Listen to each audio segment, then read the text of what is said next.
ஒரு நடிப்பு துறைக்கு சிவாஜி கணேசனும் எம்ஜிஆர் இருந்தது போல, எழுத்துத்துறைக்கு கண்ணதாசன் இருந்தது போல, அவர்கள் இந்த 3 பேரை நினைவுபடுத்தி மக்களுக்கு எடுத்து காட்டியவர் டிஎம்எஸ் ஐயா என்பதை எந்த காலத்திலும் மறக்க முடியாது.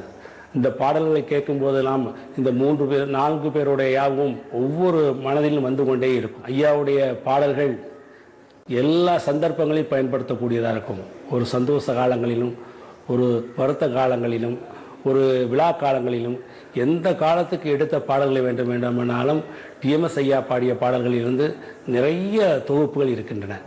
இதை கேட்பதற்கு நமக்கு ஒரு அறிவுபூர்வமான ஒரு மறுமலர்ச்சி கிடைக்கும், மன அமைதி கிடைக்கும். எனக்கு வந்து டிஎம் சௌந்தரராஜன் சாரை ரொம்பவே பிடிக்கும், ரொம்ப ரொம்ப பிடிக்கும்.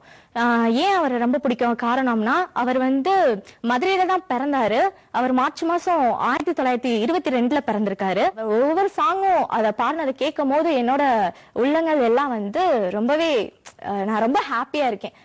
ஏன்னா எங்க அம்மா அப்பா 2 பேருமே ஒர்க் பண்ணிக்கிட்டு இருக்காங்க, என்கிட்ட பேசுறதுக்கு டைம் இருக்காது.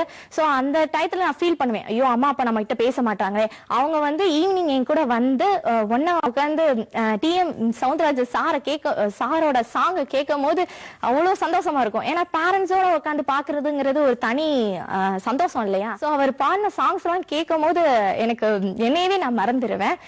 இந்த உலகத்துல வந்து எந்த டென்ஷன் இருந்தாலும், எந்த ஒரு கான்பிடென்டே இல்ல, ரொம்பவே கான்பிடென்ட் இல்லாம இருக்கேன் அப்படின்னு அவரோட சாங்ஸ் கேட்ட அடுத்த நிமிஷம் வந்து கான்பிடென்ட் ஆயிருவேன்.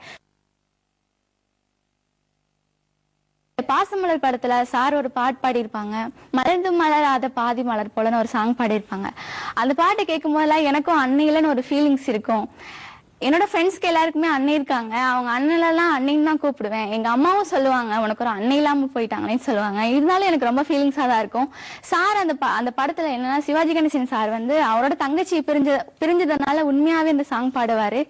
அதுல வர வரிகள் வந்து என்ன ரொம்ப தாக்கப்படுத்தும். எங்க அம்மாவும் சொல்லுவாங்க, நான் எப்பயுமே இந்த பாட்டு கேட்கும்போது அழுக ஆரம்பிச்சிருவேன், எனக்கு ஒரு அண்ணன் இல்லைன்னு சொல்லி. அதுல ஒரு லைன் வரும், கண்ணில் மணி போல மணியில் நிழல் போல கலந்து பிறந்தோமடா, இந்த மண்ணும் கடல்வானும் மறைந்து போனாலும் மறக்க முடியாதடா, உறவை பிரிக்க முடியாதடான்னு ஒரு லைன் வரும். அது கேட்கும்போது எனக்கும் அண்ணன் இல்லையேன்னு ரொம்ப ஃபீலிங்கா இருக்கும். டிஎம் சார் பாடும்போது உண்மையிலேயே ஒரு தங்கச்சி பிரிஞ்ச அன்னை மாதிரியே பாடுவாரு. அந்த சாங் நான் ரொம்ப விரும்பி கேட்பேன். எனக்கு மனசு எப்பப்பெல்லாம் கஷ்டமா இருக்கோ அவர் பாடின சாங்லாம் நான் நிறைய கேட்பேன். அவர் இந்திய நாடை பத்தியும் அவர் பாடினது காதல், அன்பு, பாசம் இந்த மாதிரி நிறைய பாடியிருக்காங்க.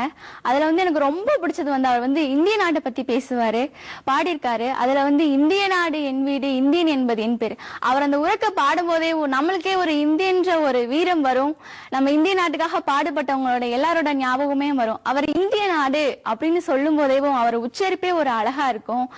டிஎம் சௌந்தரராஜன் சாரை பத்தி சொல்லணும்னா, அவர் வந்து நிறைய சாங்ஸ் பாடியிருக்காரு, 20,000க்கு மேற்பட்ட பாடல்கள் பாடியிருக்காரு. எனக்கு ரொம்ப பிடிச்ச பாட்டுனா உள்ள முருகுதையா முருகான ஒரு சாங் இருக்கு. அந்த சாங் அவர் பாடும் போதேவும் அப்படி நானும் கூட சேர்ந்து பாடிட்டே இருப்பேன். நான் அடிக்கடி முணுமுணுக்கிற சாங் உள்ள முருகுதையா முருகா சாங் தான். அவங்க எவ்வளவோ பாடல்களை பாடியிருக்காங்க. தன்னோட அன்பை வெளிப்படுத்துறதா இருந்தாலும் சரி, அவங்களோட கருத்தை வெளிப்படுத்துறதா இருந்தாலும் சரி, சோகத்தை வெளிப்படுத்துறதா இருந்தாலும் சரி, இப்படி எவ்வளவோ பாடல்கள் 20,000 பாடல்களை பாடியிருக்காங்க.